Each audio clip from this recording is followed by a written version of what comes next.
Buenas noches, hermanos, que el Señor les bendiga. Vamos, por favor, a la carta a los Hebreos, capítulo 6.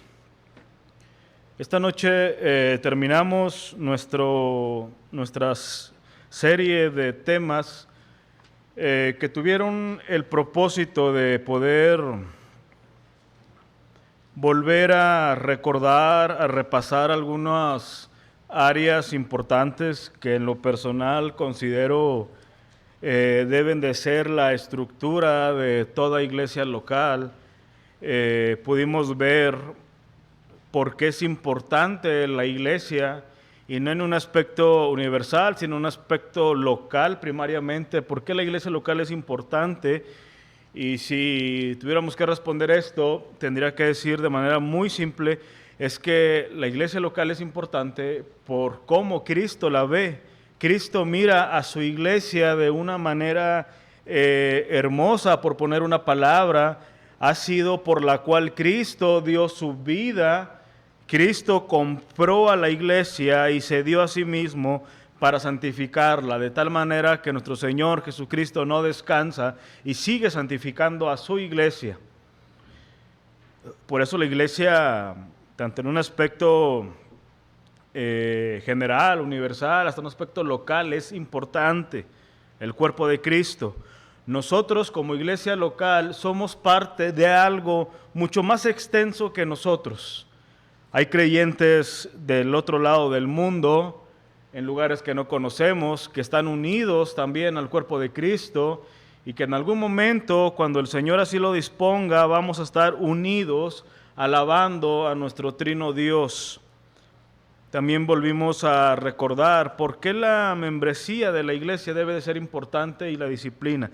Y aunque son muchos conceptos que a veces con el tiempo vamos agregando a nuestro vocabulario como creyentes, cantar al Señor, venir a la iglesia, ser miembro, escuchamos de vez en cuando.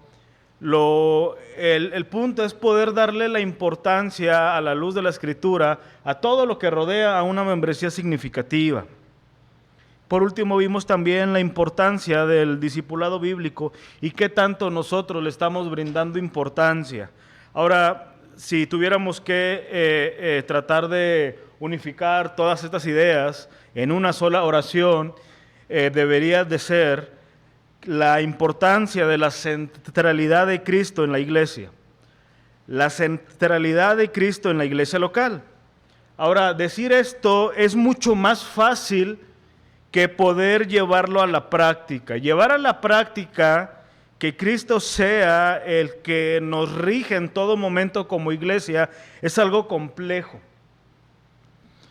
Porque cuando la centralidad de Cristo en una iglesia empieza verdaderamente a hacer mella, a echar raíces, nosotros vamos a empezar a ver estos aspectos no generales, sino trascendentes.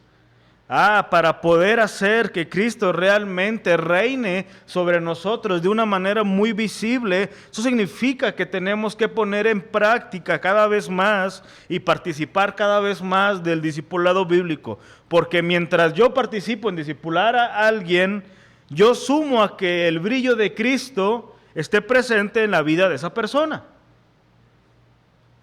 Así que vale la pena invertir tiempo, vale la pena ver cómo el Señor obra allí, porque mi propósito es que Cristo brille en la otra persona. Y así pudiéramos irnos por cada aspecto que estuvimos viendo. Así que es importante la centralidad de Cristo en la iglesia local. Lo fácil es decirlo, lo complejo es practicarlo. Y algo que quisiera compartirles también es que considero que una de las maneras en que verdaderamente nosotros podemos ir dando muestras que vamos avanzando en nuestro conocimiento de Dios se representa no en tanto en adquirir nuevos conocimientos como si estuviéramos cada vez más buscando cosas escondidas en la Biblia, perlas secretas, cosas que nadie ha dicho, sino que lo elemental de las Escrituras y lo elemental de lo que está compuesta la fe cristiana, nosotros empezamos a reflexionarlo de tal manera que empezamos a considerar cómo es que esa verdad tiene sus implicaciones en la vida cristiana.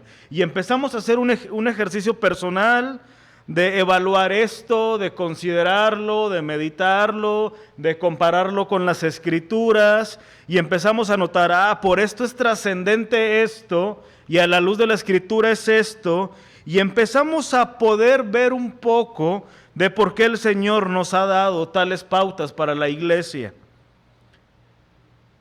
El Señor en su voluntad nos lo ha revelado en las Escrituras y por medio de su Espíritu podemos empezar a digerir tales cosas en relación a poder ver las implicaciones de tales verdades.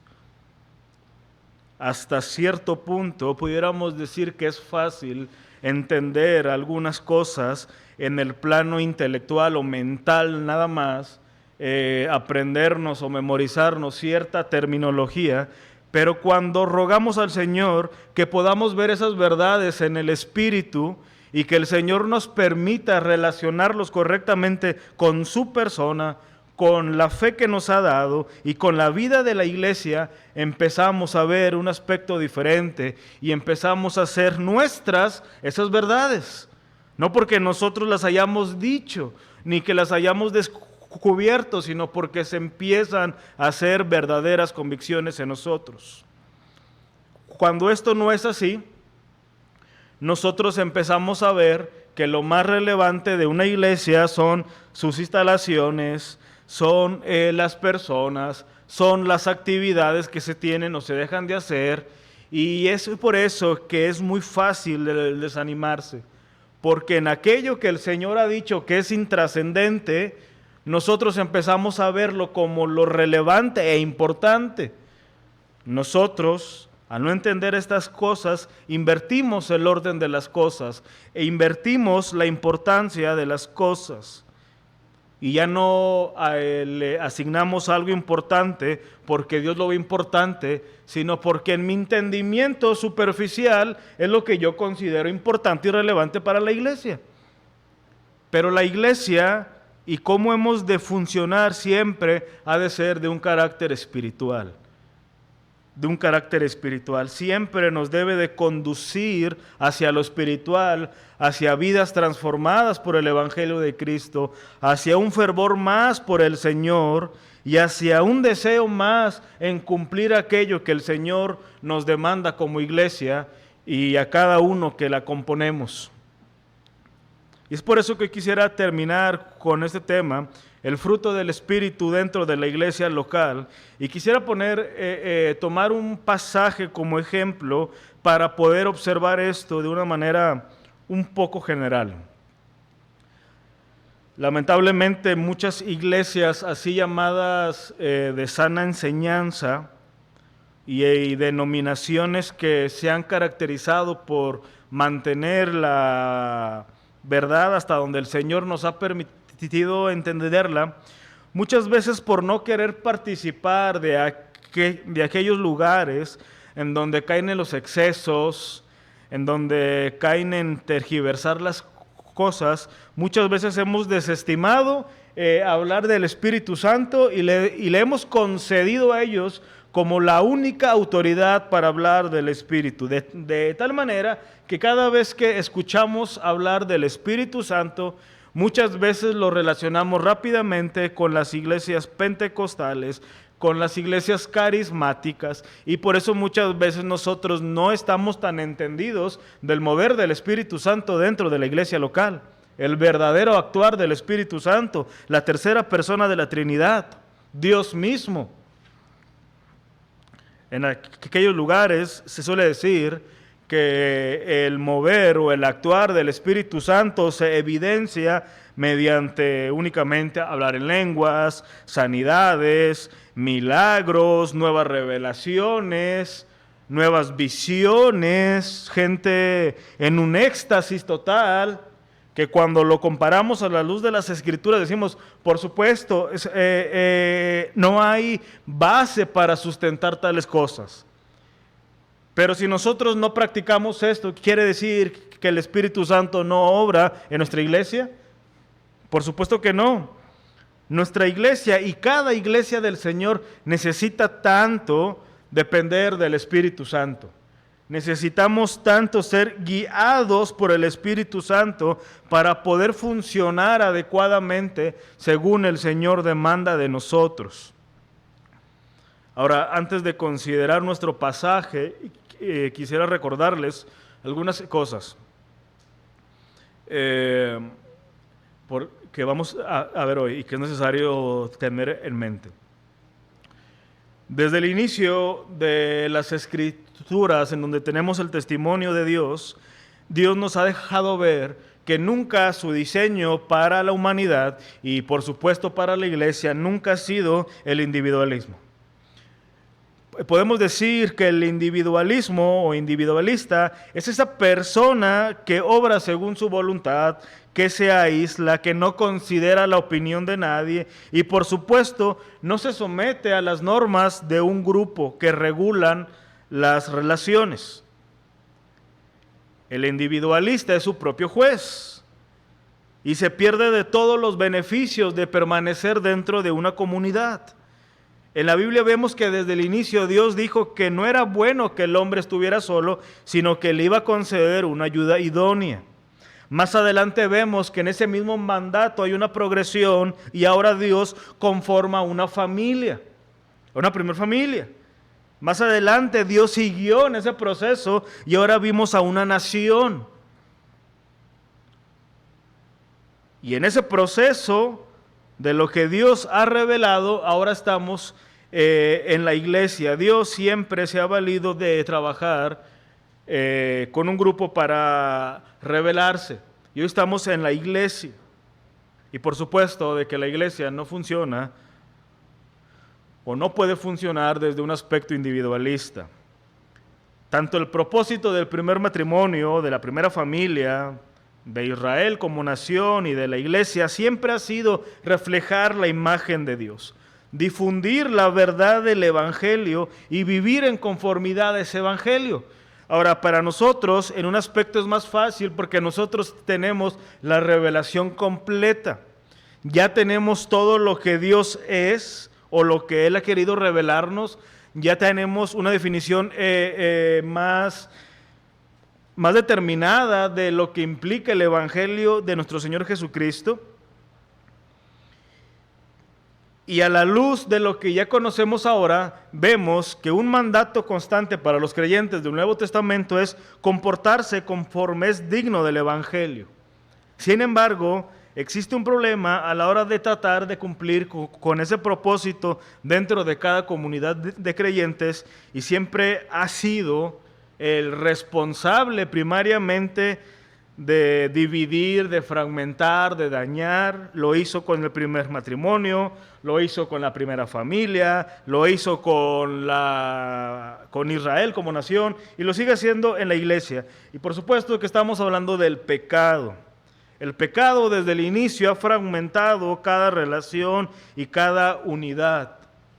Al primer matrimonio, el pecado lo separó de su comunión con Dios, dividió a la primer familia, hizo que la nación de Israel se rebelara contra su Creador y hoy en día entretiene a la iglesia de tal manera que la iglesia muchas veces está más ocupada resolviendo esos conflictos que tratando de cumplir con el propósito por el cual el Señor la sigue sustentando y edificando.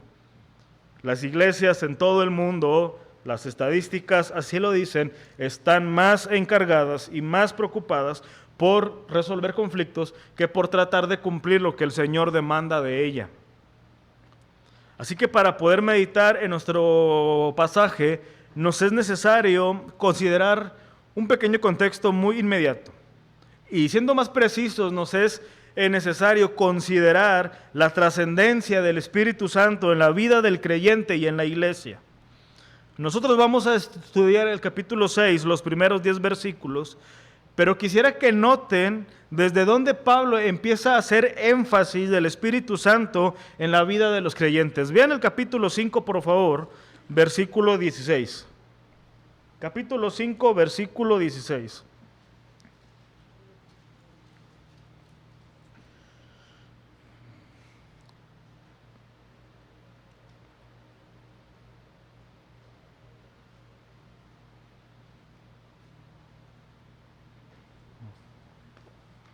Perdón, estaba mal.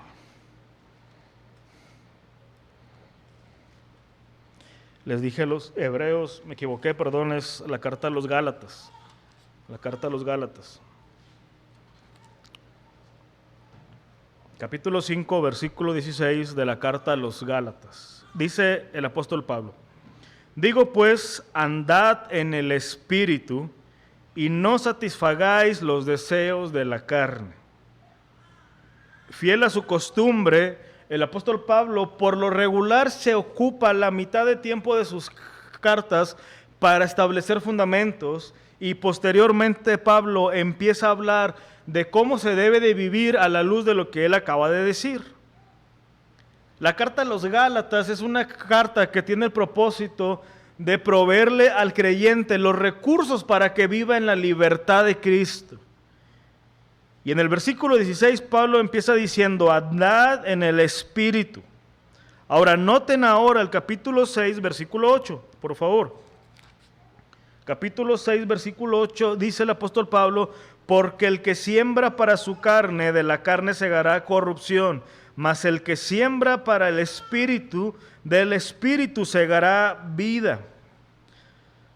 Así que podemos estar seguros que el tema principal de estos versículos es vivir bajo la influencia del Espíritu Santo, vivir o andar en el Espíritu, que no es otra cosa que caminar bajo la influencia y el dominio del Espíritu Santo en la vida del creyente. Recordemos, el Espíritu Santo ya mora en nosotros si verdaderamente somos de Cristo. Sin embargo, andar en el Espíritu es vivir bajo la llenura del Espíritu Santo, siendo dominado por Él, influido por el Espíritu, dominado por Él, encaminado por el Señor. Cuando el Espíritu nos dirige, nuestra carne mengua. Cuando lo que nos influye en la vida cristiana es el Espíritu Santo, todo lo que nos incita a pecar e ir en contra de la voluntad de Dios va a empezar a menguar. Y dicho de una manera muy simple, Pablo dice que andar en el Espíritu es vivir manifestando el fruto del Espíritu, que lo sabemos es amor, gozo, paz, paciencia, benignidad, bondad, fe, mansedumbre, templanza. Contra tales cosas no hay ley. Así que todo esto es opuesto a vivir bajo los deseos de la carne, que no son otra cosa que las manifestaciones de un corazón no regenerado. Noten, hermanos, que no hablamos de inmadurez aquí, sino estamos hablando de un corazón no regenerado, porque el apóstol Pablo sigue diciendo: y manifiestas son las obras de la carne: adulterio, fornicación, inmundicia, lascivia, idolatría, hechicería, enemistades, pleitos, celos, iras, contiendas, disensiones, herejías, envidias, homicidios, borracheras, orgías y cosas semejantes a estas, acerca de las cuales os amonesto, como ya os lo he dicho antes, que los que practican, o sea, los que andan en vez del Espíritu, ahora andan en la carne, los que practican tales cosas no heredarán el reino de Dios. Así que el apóstol Pablo quería dejar claro que hay una rivalidad muy grande y que el Señor no está dispuesto a reconciliarla. Las manifestaciones de andar en la carne y las manifestaciones de andar en el Espíritu. Pero una última consideración, hermanos, y quizás la más útil para el propósito de esta noche, es que la vida en el Espíritu es el diseño de Dios para la vida en comunidad, y así cumplir el propósito de permanecer dentro de la iglesia y poder ser guiados por el Señor a cumplir lo que demanda de nosotros. Vean cómo concluye el capítulo 5 al versículo 26. Perdón, 5:26. No nos hagamos vanagloriosos, irritándonos unos a otros, envidiándonos unos a otros. El apóstol Pablo está a punto de decir cuáles son las implicaciones de andar en el Espíritu en la iglesia local, pero antes él quería dejar claro que las manifestaciones de la carne o el no andar en el Espíritu tiene implicaciones negativas para la iglesia.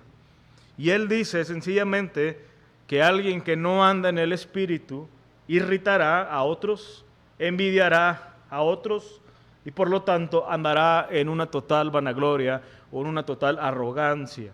Y esto, por supuesto, no puede bendecir a la iglesia. Eso no produce bendición a la iglesia de Cristo. Así que bajo todo lo dicho, hermanos, yo quisiera que consideremos nuestros versículos en 3 sencillos encabezados para ver unas implicaciones prácticas de la vida en el Espíritu en la iglesia local. En primer lugar, yo quisiera que viéramos la manifestación de una vida en el Espíritu en el proceso de restauración. La manifestación de una vida en el Espíritu en el proceso de restauración. Vean el versículo 1 del capítulo 6. Hermanos, si alguno fuere sorprendido en alguna falta, vosotros que sois espirituales, restaurarle con espíritu de mansedumbre, considerándote a ti mismo, no sea que tú también seas tentado. Es interesante que el capítulo 6 inicia con la declaración de Pablo, hermanos. Pablo se está dirigiendo a la iglesia y por eso usa este plural, hablando colectivamente, hermanos.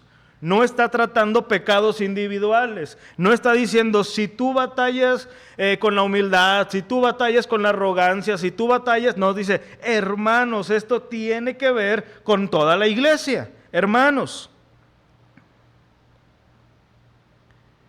Y luego les dice a estos hermanos que si alguien dentro de su comunidad fuera sorprendido en una falta, es decir, ya sea cometiendo un pecado en el tiempo presente o que haya sido expuesto a algo que un hermano hizo, dice, ustedes hermanos, y les añade un adjetivo, espirituales, ustedes que son espirituales son los responsables de restaurarlos. Ahora noten que tenemos que vencer la tentación a ver este pasaje y pensar rápidamente en qué falta pudo haber sido sorprendido o qué tipo de hermanos son los que pecan. Aquí el foco o el centro de atención no es con los hermanos que han pecado o que están siendo expuestos. Aquí la atención del apóstol Pablo es a esos hermanos espirituales, maduros, a esos que se supone que andan en el Espíritu. Es por eso que insisto en que el diseño de Dios para sus hijos y para su iglesia no es el individualismo, sino la vida en comunidad.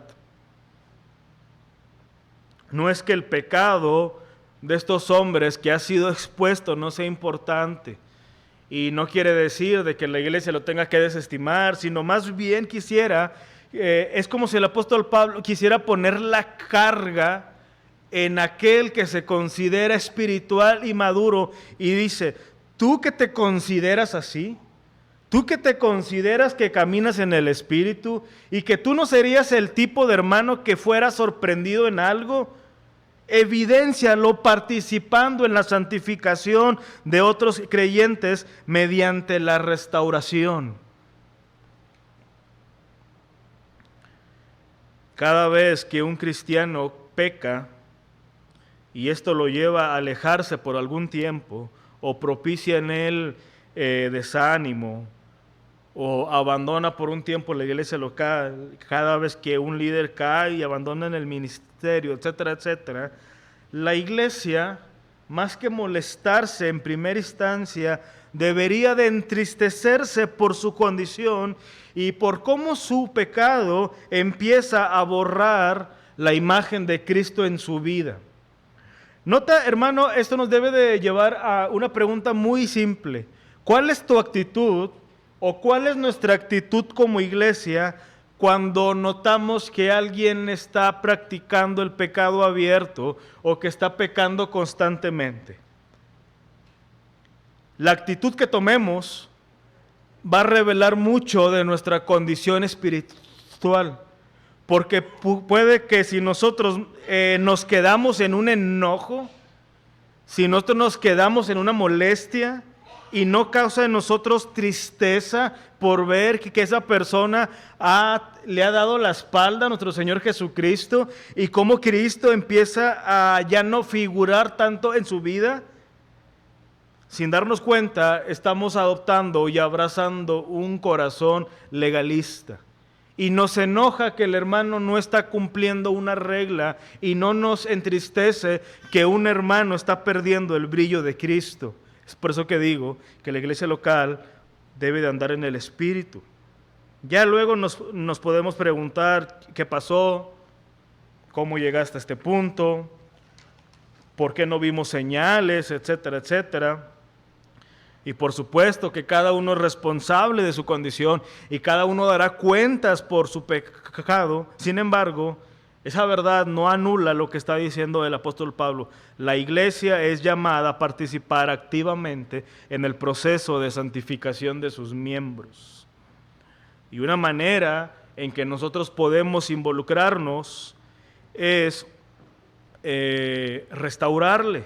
Restaurarle, ¿qué quiere decir que se le puede restaurar a una persona? Bueno, esta palabra en el original es una palabra que es catartizo y literalmente significa remendar, una palabra que yo creo la mayoría ya casi nadie usa, remendar. Pero la idea de remendar es reforzar algo que está roto, coserlo, por así decirlo. Y el tiempo en que está la palabra significa que esto se ha de hacer con paciencia. Continuamente se ha de estar restaurando al hermano que ha caído. ¿Y cuál es una de las manifestaciones del fruto del Espíritu Santo? La paciencia. Así que cuando hablamos de restauración, hablamos de la paciencia puesta a prueba y en práctica. Porque aludimos a todo lo que conlleva el reforzar las áreas que llevaron a nuestros hermanos o a nosotros a caer, y suelen ser procesos largos. Y casi nadie quiere participar en un proceso largo de restauración.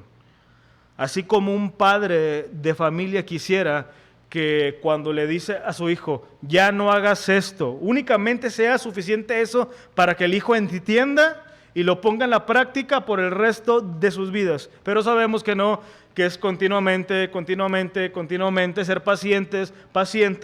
De la misma manera, quisiéramos que en la iglesia, cuando alguien dice, esto que estás haciendo está mal, que rápidamente entendiéramos todos, pero la realidad es que el pecado aún sigue siendo mella en nosotros y por eso es lento a veces el proceso de santificación en las personas.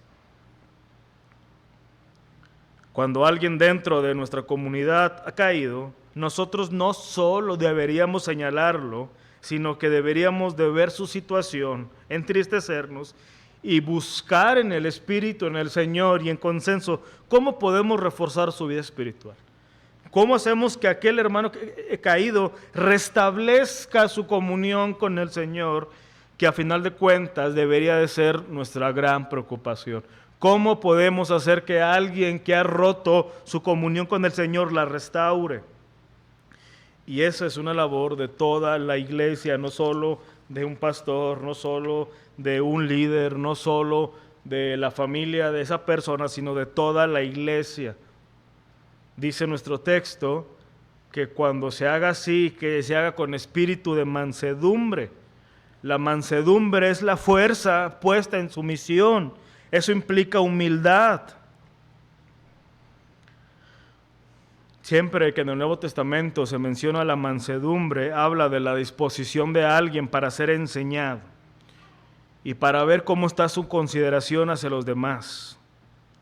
Así que aquel que restaura lo ha de hacer considerándose a los demás como un candidato también a pecar si no se cuida. Por eso dice en otro pasaje, considerándote a ti mismo, no sea que tú también seas tentado. O sea, restáurale en gracia, en humildad, recordándote en todo momento que al igual que tu hermano, tú estás expuesto a pasar por la misma situación.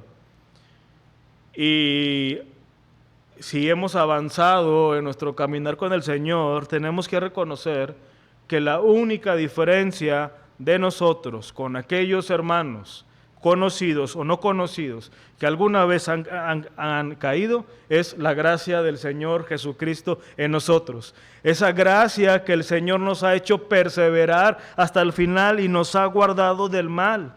No es porque nosotros pudiéramos ser en sí mismos mejores, más hábiles o más aptos. Es la gracia del Señor guardando nuestro corazón y nuestra propia mente. Así que Pablo quiere que consideremos la restauración bajo el contexto en el cual todos somos proclives a caer. Si todos estamos expuestos a la tentación y si todos enfrentamos una lucha real y diaria, ¿no debería llevarnos a reconocer que dentro de una comunidad nos necesitamos mutuamente para poder salir avantes? La vida cristiana, hermanos, nunca ha tenido la finalidad de poder aparentar algo. La fe cristiana no es una fe de apariencias, de tal manera que todos nos podemos decir hoy que de algún modo todos acudimos a la casa de Dios con una carga, con una lucha, con una prueba, con una debilidad. Para muchos quizás están batallando con la asistencia, dicen yo vengo bien cansado, o sea, yo tengo mucho trabajo y para mí es más útil quedarme en mi casa, pero sé que esto agrada al Señor y voy a venir. Y tú vienes con una lucha. Otros, sabes que yo estoy luchando con mi familia, con muchas cosas más, pero sé que alejado de Dios no soy nada, así que necesito el Señor. Muchos vienen por el desánimo, etcétera, etcétera. Y ese no es el problema. El problema es cuando nosotros no llevamos todo eso a nuestro Señor Jesucristo. Así que terminemos nuestro primer encabezado diciendo que el participar de la restauración de otros hermanos nos lleva así a cumplir la ley de Cristo. Veamos lo que dice Gálatas 5:14. Porque toda la ley en esta sola palabra se cumple. Amarás a tu prójimo como a ti mismo. Y una manifestación del cumplimiento de esa ley es sobrellevando las cargas los unos de los otros. Así que ¿cómo nosotros participamos de la restauración? Cumpliendo la ley de Cristo, amando a nuestro prójimo, amando a nuestros hermanos. Lo opuesto a sobrellevar las cargas de los otros, lo vemos también en Gálatas 5:15, vean. Pero si os mordéis y os coméis unos a otros, mirad que también no os consumáis unos a otros. Así que los problemas de toda índole que pasa un miembro de nuestra comunidad no debería de llevarlo solo. ¿Sabes, hermanos, que todos los que pertenecemos a esta iglesia, nadie debería de llevar sus cargas solo, sus luchas solo? Así que existe una doble responsabilidad. Nosotros de acompañarte durante esa lucha y la responsabilidad personal de comunicar. ¿Sabes qué, hermano? Estoy batallando con leer mi Biblia, estoy batallando con orar, me cuesta mucho, me levanto y sí agradezco a Dios, pero no deseo pasar tiempo con el Señor, no deseo estudiar las Escrituras, medio escucho allí, pero ya tengo mucho tiempo en que no estoy a solas con el Señor, diciendo, Señor, necesito de tu presencia en mi vida, háblame en tu palabra, ya tengo mucho tiempo. Y eso es algo, hermano, que no deberías de pasar solo. Todos en algún momento de nuestra fe pasamos por tiempos de frialdad, por tiempos de desánimos y necesitamos que otros creyentes piadosos nos ayuden en nuestra tarea. Y esto nos lleva, en segundo lugar y más rápido, a decir que la manifestación de una vida en el Espíritu es desarrollar un concepto real de nosotros. La manifestación de andar en el Espíritu es desarrollar un concepto real sobre nosotros. Vean lo que sigue diciendo el apóstol Pablo, versículo 3.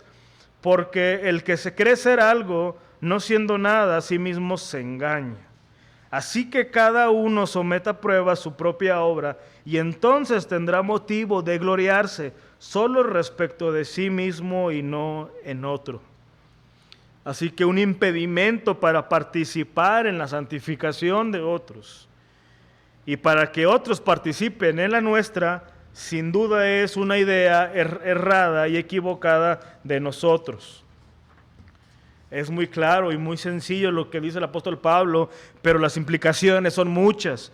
El que se cree ser algo no siendo nada a sí mismo se engaña. ¿Qué palabras tan más fuertes del apóstol Pablo? Existe la posibilidad, él dice, que tú seas creyente y que tú te creas ser algo. Y ese algo puede ser muy amplio, muy espiritual, muy fuerte, muy fiel, muy santo, muy apto, y súmale cualquier cosa que venga a tu mente. Sin embargo, existe la gran posibilidad de que a pesar de que tú te creas ser algo, lleguemos a ser nada. Y esto es un engaño. ¿Qué peor engaño que el que uno mismo se hace por no enfrentar la realidad? Así que el concepto de superioridad de alguien le impedirá reconocer que necesita ayuda y al mismo tiempo le impedirá ayudar a otros. Porque seamos muy honestos, el que es bueno y muy excelente en todo lo que hace, ¿qué necesita? Si tú me dices, ¿sabes qué, hermano? Yo soy muy bueno, yo no batallo con asistir a la iglesia, yo no batallo con leer mi Biblia, yo no batallo con orar, yo no batallo con hablar de Cristo, yo no batallo con nada, no soy tentado en nada, pues yo te diríamos entonces, ¿tú qué necesitas? Tú no necesitas al Señor, puesto que todo lo tienes, todo lo haces. Cuando alguien camina por los cielos, ¿cómo verá a los simples mortales que caminamos por la tierra? Por eso dice el texto, tal persona se engaña creyendo que es tan fuerte y tan superior como para necesitar ayuda. Hubo un momento de que en la iglesia de Corinto había una problemática respecto a quién seguir, y Pablo se refiere a ellos como creyentes inmaduros porque algunos estaban diciendo, si hemos de seguir a alguien en la tierra, pues que sea Apolos, porque él es muy elocuente al hablar. Otros decían a Pedro, puesto que él conoció al Señor mismo. Y algunos que eran más espirituales decían, no, ni Apolos ni Pablo, yo soy de Cristo. Pero el apóstol Pablo dice, ¿quién es Apolos? ¿Quién es Pablo? Sino servidores solamente por los que ustedes han creído, de tal manera que aunque yo, Pablo, planté y Apolo regó, el crecimiento lo ha dado Dios. Y si pudiéramos ver en alguien que verdaderamente es superior, perfecto, sin necesidad de nada, ese solamente es Dios y nuestro Señor Jesucristo. Así que todos los que conformamos la iglesia y somos parte de esta iglesia local, por encima de muchas cosas, tenemos un distintivo. Todos somos pecadores justificados por medio de la fe en Jesucristo. Eso es lo que más nos une, que somos pecadores justificados por la fe en Cristo. ¿Qué más unión en eso? Durante la semana escuchaba que decía, un creyente que es médico en Harvard tiene más en común con un analfabeta cristiano que con un médico en su trabajo. Porque lo que nos unifica es el Señor Jesucristo. Lo que nos unifica es que todos aquí tuvimos la necesidad de ser salvados a causa de nuestra condición. Así que no existe razón para que nadie se jacte para decir que un logro nos hace mejor. Todo lo que hemos hecho ha sido por el Señor y por su divino don. En pocas palabras, todos nosotros que verdaderamente somos de Cristo, nos debemos a la gracia de Dios. Por eso dice el apóstol Pablo, cada uno someta a prueba su propia obra y entonces tendrá motivo de gloriarse solo respecto de sí mismo y no en otro. Ya Pablo había dicho esto a los corintios cuando les dijo, examínense ustedes mismos si están en la fe, o pruébense a ver si están en la fe, al menos que no conozcan que Jesucristo está en ustedes. La examinación individual es necesaria para la vida en comunidad. Andar en el Espíritu conlleva la retroalimentación personal, porque en comunión con el Señor y en esa reflexión es cuando podemos tener convicción de verdaderamente quiénes somos. Hace un momento te decía que existe la posibilidad que muchos de los que pertenecen a una iglesia batallen verdaderamente con orar y con leer su Biblia, que batallen con ver ciertas cosas, que batallen con su manera de hablar, que batallen con su manera de pensar. Pero algo tan importante que dice Pablo aquí en nuestro pasaje es que cada uno someta a prueba su propia obra, cada uno haga un ejercicio de evaluación personal. ¿Cuándo fue la última vez que solamente tú y el Señor te evaluaste a ver cómo lucía tu vida espiritual, cómo lucían tus pensamientos, tus motivaciones, tu carácter, tu vida? Muchos le tememos a esto por el veredicto que pudiera haber al final. Pero para el beneficio de una comunidad es imperioso que cada integrante asuma su responsabilidad. Es por eso que dice el texto, cada uno lleve su propia carga. Y en nuestro pasaje lo que está tratando de decir aquí el apóstol Pablo es que cada uno es responsable de algo. Pertenecemos a una comunidad y como cual cada uno tiene una responsabilidad. Examinarse, evaluarse, andar en el Espíritu es caminar en humildad o caminar en arrogancia, negando el Evangelio. Pero veamos en último lugar, hermanos, los últimos versículos bajo la siguiente declaración.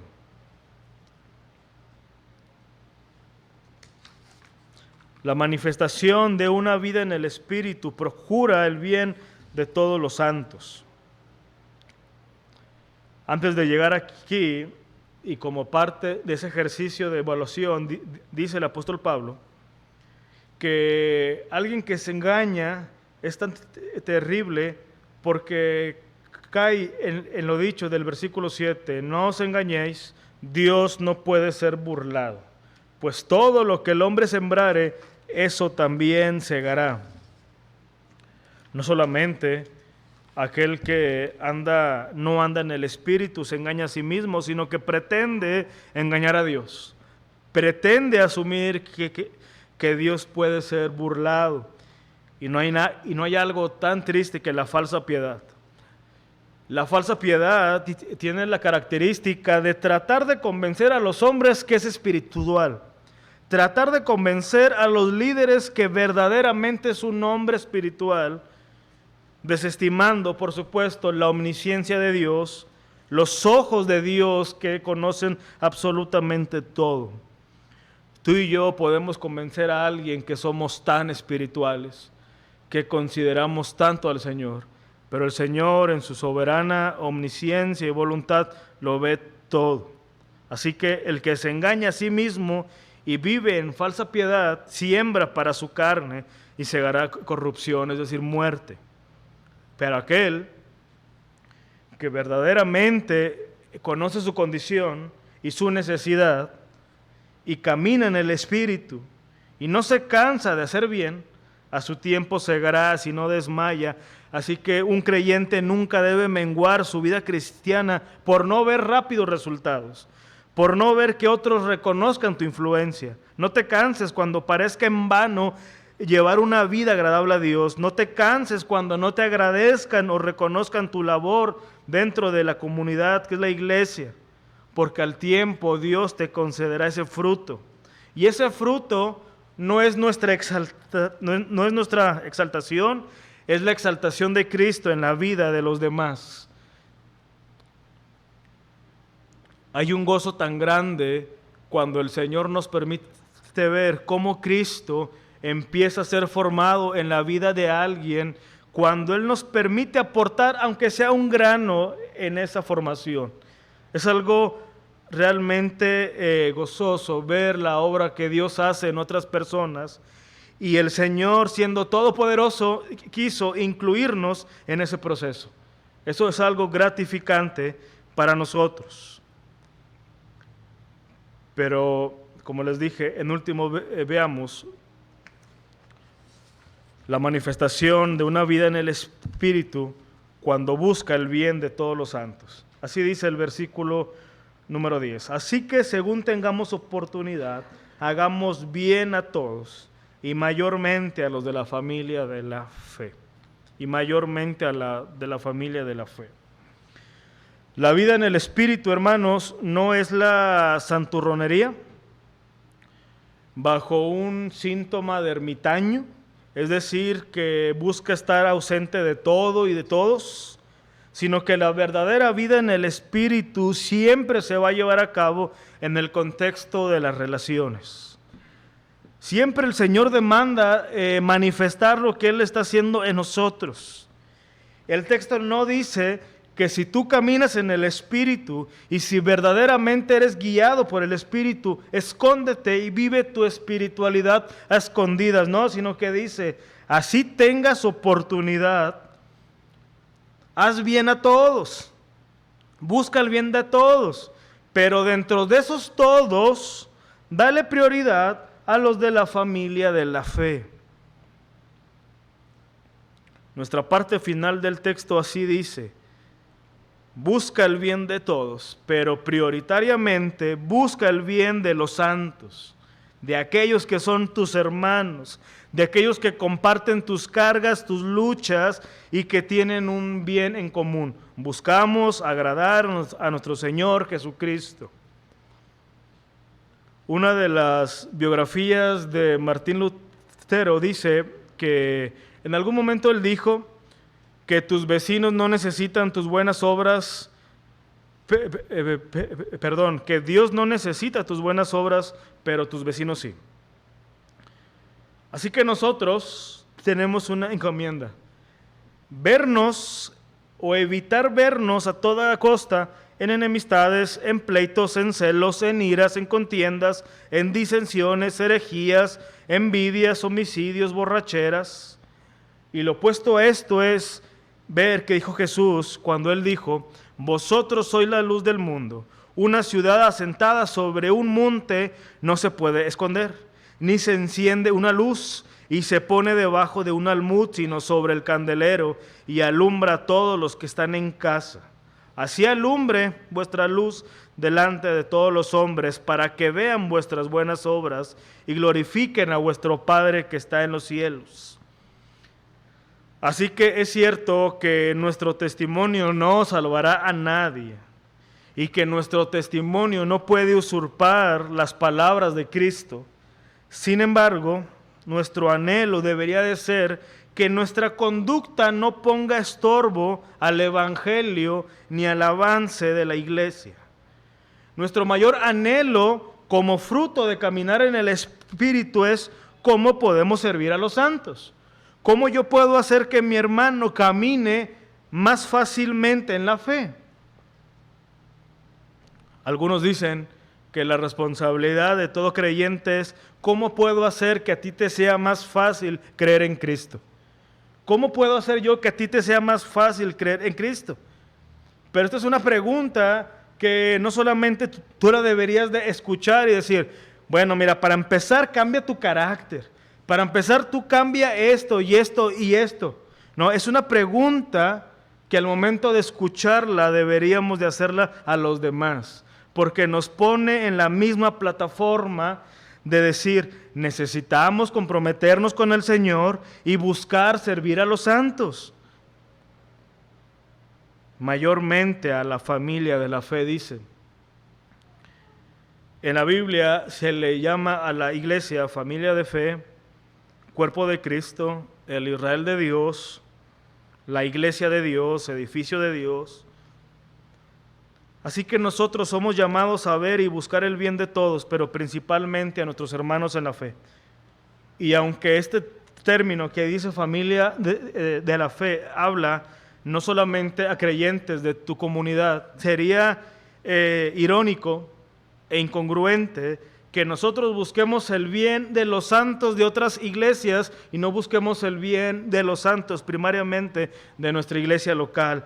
Así que el poder servir a otros creyentes siempre debería de ser para nosotros gozo. Hacer el bien a los demás incluye el esforzarnos por los demás, el tener disponibilidad hacia los demás, el ser paciente hacia los demás, el desprendernos de lo que tenemos para compartir con los demás, el estar presentes en tiempo de enfermedad, de dificultad y de poder suplir sus carencias. Así que, a diferencia, hermanos, de lo que a veces llegamos a pensar, la vida en el Espíritu o andar en el Espíritu no es una vida mística y de éxtasis, sino es una vida bajo el dominio de Cristo verdaderamente y que busca servir a los santos en su santificación, teniendo un concepto real de quiénes somos y agradando y sirviendo a los santos que compartimos una misma fe. Vamos a orar, hermanos, y que el Señor nos permita caminar y ser guiados por el Señor. Padre, te damos gracias una vez más porque tu palabra, Señor, nos dice constantemente cuánta necesidad hay en nosotros y que alejados de ti nada somos y que necesitamos, Señor, por encima de nuestras carencias físicas y económicas, ser guiados por tu Espíritu. Tu palabra dice que tu Espíritu nos guiará a toda verdad. Y eso significa, Señor, que el Espíritu Santo que mora en nosotros no nos puede dirigir a pecar hacia ti y hacia nuestros hermanos. Que tu Espíritu Santo no nos va a dirigir hacia buscar nuestra propia gloria, sino la de Cristo. Y el fin, Señor, es bendecir a tu iglesia. Así que ruego, Señor, por todos nosotros, por esta iglesia, que nos permitas caminar en tu Espíritu y que nos permitas, Señor, ser y seguir avanzando en una iglesia que te ama y que busca, Señor, conformarse al testimonio de tu palabra. Y te lo suplicamos en el nombre de Jesús. Amén.